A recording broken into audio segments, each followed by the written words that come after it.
লাগছে, এত ভালো লাগছে দেখতে, মানে এত দূর থেকে মানে দেখে হয়তো মনে হচ্ছে ভীষণ কাছে, কিন্তু না, এখনো পর্যন্ত মানে ওই পতাকাটার কাছে পৌঁছাতে নাকি এখনো 10 মিনিট মতো লাগবে। তো হচ্ছে তোমাদের সাথে ব্যাগপত্র যা যা থাকবে সমস্ত কিছু জমা রেখে তারপরে যেতে পারবে। ফোন, টাকা পয়সা এগুলোই খালি নিয়ে যেতে পারবে নিজেদের সাথে। তো সেখান থেকে আমরা একটু টুপি এসব কিনে নিয়েছি। আমি ইনফরমেশন দিতে চাই, সেটা হচ্ছে এখানের এন্ট্রান্সের জায়গাটা ভীষণই মানে ক্যাওটিক বলতে পারো, কারণ আমাদের ঢোকার সময় মেয়েদের লাইন ছেলেদের লাইন আলাদা করে দিয়েছিল। এত গরম, এত রোদ, তার মধ্যে সবাই ঠেলা ঠেলি মারামারি করে ভিতরে ঢুকেছে। আমাদের পসিবল শীতকাল হলে তবুও নয় হতো, বাট এই গরমের মধ্যে ওখানে বসা যাবেই না, আমরা তো বসতে পারিনি, বেকার আগে ছোটাছুটি মারামারি করে ভেতরে ঢুকেছি।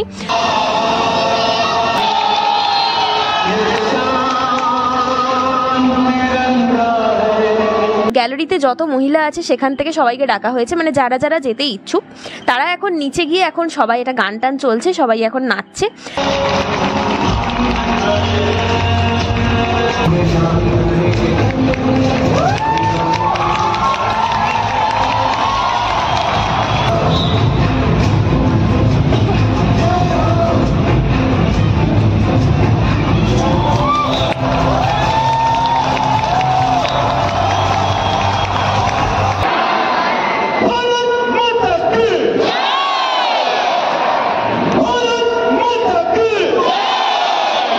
তার যে এনার্জি, যা মানে একটা অদ্ভুত একটা উদ্যম, সেটা মানে গ্যালারিতে বসে থাকা প্রত্যেকটা ভারতবাসীকে এত পরিমাণে একটা এনার্জি দিচ্ছিল যে কি বলবো তোমাদের।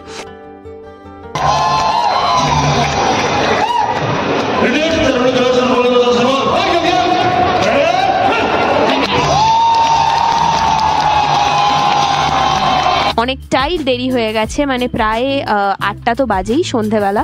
তো প্লাস আমরা সকাল থেকে কেউ কিছুই খাইনি। সেই আমরা কি কিছু বলতাম নাকি কি, আমরা তো জানি না, তাই না, আমাদের তো জানাতে হবে। তো তিনি ভালোভাবেও বলতে পারতেন, বাট এত রুডভাবে ব্যবহার করলেন যে আমরা এসেছি ডিনার করতে। এখন রাত প্রায় 11টা বাজে। তো খেয়ে দিয়ে সোজা যাবো, আর কাল সকালে আবার নেক্সট পার্টটা আসবে।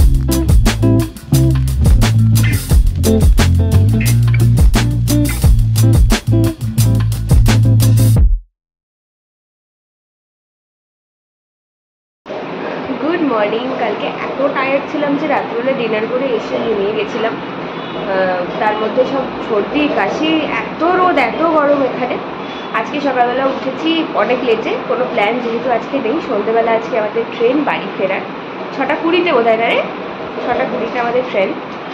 তো এখন আপাতত একটু বেরোচ্ছি, সামনে মার্কেটটায় একটু যাব, এমনি ঘুরবো, ঘরে বসে আছি, বোর হচ্ছি সবাই। তো একটু মার্কেটে যাচ্ছি, টুকটাক যদি কিছু ভালো লাগে তো কিনবো।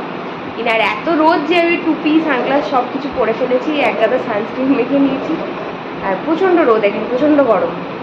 তো চলো যাই, তারপর আসছি আবার পরে।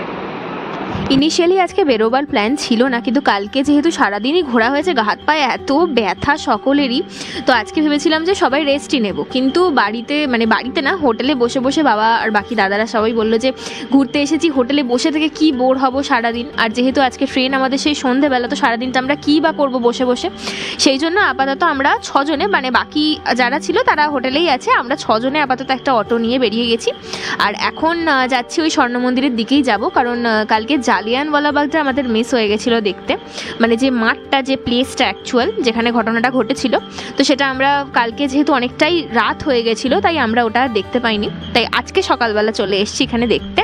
আর এই হচ্ছে এন্ট্রান্সের মুখটা, আর প্রত্যেকটা কাজ এত সুন্দর, দুধারে দেখো যত মানে মানুষজন তখন যারা যারা মারা গেছিলেন এখানে, পুরো সকলের, মানে সকলের তো না ডেফিনেটলি, বাট কিছু মানুষের, মানে সেরকম একটা জিনিসকে এখানে তুলে ধরা হয়েছে এন্ট্রান্সের মুখটায়। প্রচুর মানুষ, প্রচুর মানে মূর্তি টাইপের করা রয়েছে, আর কাজগুলো কি যে ভালো, কি বলবো, আর অনেকখানি বড় এরিয়াটা। আর আজকে সকালবেলা না প্রচণ্ড গরম, মানে এখানে তো এখন বুঝতেই পারছো এপ্রিল মাসে কীরকম লেভেলের গরম হতে পারে, আর পাঞ্জাবে তো ডেফিনেটলি আমাদের কলকাতার থেকে আরও বেশি গরম হয়। তো এই হচ্ছে আপাতত। আর এখন এখানটা পুরোটা ঘুরে তারপর একটু টুকটাক শপিং আছে সেটা করে, মানে শপিং অ্যাকচুয়ালি না, কালকে একটা জিনিস দেখে গেছিলাম এখানে, জুতি, যেটা খুব ফেমাস পাঞ্জাবি জুতি, তো সেটা দেখে গেছিলাম, সেটা আজকে ভেবে রেখেছি যে কিনবো, কিনে তারপরেই যাবো। এনিওয়ে, তো এখন আপাতত ঢুকেছি ভিতরে, একটা মিউজিয়াম টাইপের আছে, অনেক বড় এরিয়া, অনেক জায়গায় টুকরো টুকরোভাবে আর কি জিনিসগুলো তুলে ধরা হয়েছে। তো তোমাদেরকে আমি চেষ্টা করছি, পুরোটা তো দেখানো সম্ভব নয়, কারণ এখানে এক একটা জায়গায় না মানে পুরো গল্প করে করে বলছে যে সেই দিন এখানে কি হয়েছিল, কি কি ঘটনা ঘটেছিল সবটা। আর প্রত্যেকটা জায়গায় মূর্তিগুলো এত সুন্দর করে কাজগুলো তৈরি করে, মানে পুরো নিখুঁত। দেখো এখানে রবীন্দ্রনাথ ঠাকুরের মূর্তিও রয়েছে, এত ভালো লাগছে, এত প্রাউড লাগছে কি বলবো। আর এখানেও এই জায়গাটাতেও তাই সেম কিছু মানে মূর্তি টাইপের স্ট্যাচু টাইপের করা রয়েছে। আর গুলির শব্দ হচ্ছে, মানে এখানে ওই সাউন্ড এফেক্টগুলো সাইডে দেওয়া রয়েছে, তো একটা ভালো মানে বেশ খুব ভালো ফিল হচ্ছে একটা। जो किसी भी कीमत पर हर राष्ट्रवादी भावना को कुचल देना चाहता था।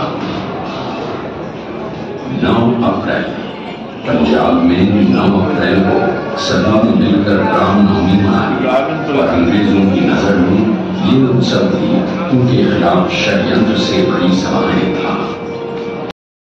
गांधी जी जो कि पंजाब का कर चुके थे 15 मई को दिए गए और मुंबई भेज कर हिरासत में ले लिया गया। नेताओं की गिरफ्तारी गांधी को पंजाब में आने से रोके जाने की खबर जंगल की आग की तरह फैल गई, जिससे चारों ओर लोला कानून हटाने के लिए प्रदर्शन और तेज हो गए। और ये तो अंग्रेज कतई बर्दाश्त नहीं कर सकते थे, क्योंकि उनका भारत में अस्तित्व ही फूट डालो और राज करो के सिद्धांत पर टिका हुआ था। लोगों ने विरोध किया और नेताओं की रिहाई की मांग लेकर डिप्टी कमिश्नर माइल्स अर्विन के आवास की ओर चल पड़े। इस शांतिपूर्ण ভিতরে বেশ খানিকক্ষণ দাঁড়িয়েছিলাম, এত ভালো লাগছিল ঘটনাটা শুনতে, যে অ্যাকচুয়াল জালিয়ানওয়ালাবাগের হত্যাকাণ্ড যেটা যেটা কিভাবে হয়েছিল, কিভাবে পুরো জিনিসটা ঘটনাটা ঘটেছিল পুরোটা মানে বিস্তারিতভাবে ওখানে মানে বলছে, উইথ সাউন্ড এফেক্ট প্লাস সামনে যে ছবি টবিগুলো ছিল সেগুলোতেও লাইটগুলো পড়ছে, তো কি সুন্দর যে ভালো লাগছে শুনতে। এনিওয়ে তো এখন ওখান থেকে বেরিয়ে পড়েছি, আর এই হচ্ছে পুরো মাঠ, মানে এখন তো ওগুলো সব সংস্করণ হয়ে গেছে, সুন্দর করে সব মানে কি বলবো ট্যুরিস্ট স্পট যেটাকে বলে আর কি, সেরকম রেডি হয়ে গেছে। তো তখন তো নিশ্চয়ই এখানটা নিশ্চয়ই মানে খোলা মাঠ ছিল পুরো যখন ঘটনাটা হয়েছিল। আর এই যে সামনের এই যে জায়গাটা, তোমরা বাই দ্য ওয়ে আমি না খুব একটু কনফিউজ ছিলাম, কারণ এই জায়গাটা ঠিক এক্স্যাক্টলি কী হতো। মানে এখানে সবাই বলছিল যে এখানে মেরে নাকি ফেলে দেওয়া হতো সবাইকে, মানে ডেফিনেটলি ইংরেজদের বিরুদ্ধে যারা যেত। তো আমি ঠিক বলতে পারবো না যে সত্যিই কি সেটা। তো তোমরা যদি কেউ এই জায়গাটা ভিজিট করো আর এক্স্যাক্ট জানো যে এই জিনিসটা ঠিক কীরকম মানে কী, তো তোমরা আমাকে কমেন্টে জানাতে পারো, আমারও জানার ইচ্ছা রইল তোমাদের থেকে। আর এই দেওয়ালগুলোতে দেখো এই যে গর্ত গর্ত করে মার্ক করে রাখা রয়েছে, পুরো এগুলো নাকি গুলির দাগ, মানে কিরম একটা অদ্ভুত ফিল হচ্ছে না দেখে এটা। আমরা তো বেশ খানিকক্ষণ এখানটা দাঁড়িয়েছিলাম, এত ভালো লাগছিল। আর জায়গাটা এতটাই বড়, প্রচুর প্রচুর বড়, মানে ঘুরে ঘুরে ঘুরে ঘুরে পুরো দেখতে হচ্ছে। এক একটা জায়গায় এক একটা মিউজিয়াম টাইপের করা রয়েছে। এখানেও আবার যেমন কিছু মিউজিয়াম আছে তখনকার দিনের পুরনো খবরের কাগজ, কিছু কাটিং, পেপার কাটিং, এই সমস্ত জিনিসপত্রগুলো দিয়ে দেওয়াল টেওয়ালে আঁকা রয়েছে। তো তোমাদের খুব ভালো লাগবে এই জায়গাটা ঘুরলে না, খুব ভালো লাগবে সত্যি বলছি। কালকে আমরা এটা মিস করেছিলাম, অনেকটা রাত হয়ে গেছিলো বলে, তো সেই জন্য আজকে সকালবেলা হঠাৎ করে সবার মাথায় এসে গেল যে এটা তো দেখা হয়নি, মিস করে গেছি, তাই সকাল সকাল উঠে চলে এসে। আমার এখনও স্নানও হয়নি, আমি আগে এখানে ঘুরে যাই, তারপর সবাই বললো যে আগে ফিরে তারপরে দুপুরবেলা আরামসে স্নান টান করে লাঞ্চ করব। তো এখানে সমস্ত দেওয়ালগুলো দেখো পুরো মার্ক করা আছে, এগুলো সব গুলির দাগ নাকি এখনও পর্যন্ত মানে এরকমভাবে মার্ক করে রেখে দিয়েছে। ডেফিনেটলি একটা দেখার জায়গা তো বটেই এটা। তো তোমরা কেউ চাইলে এখানে আসতে পারো ঘুরতে, যখন আসবে পাঞ্জাব, খুব ভালো লাগবে এই জায়গাটা।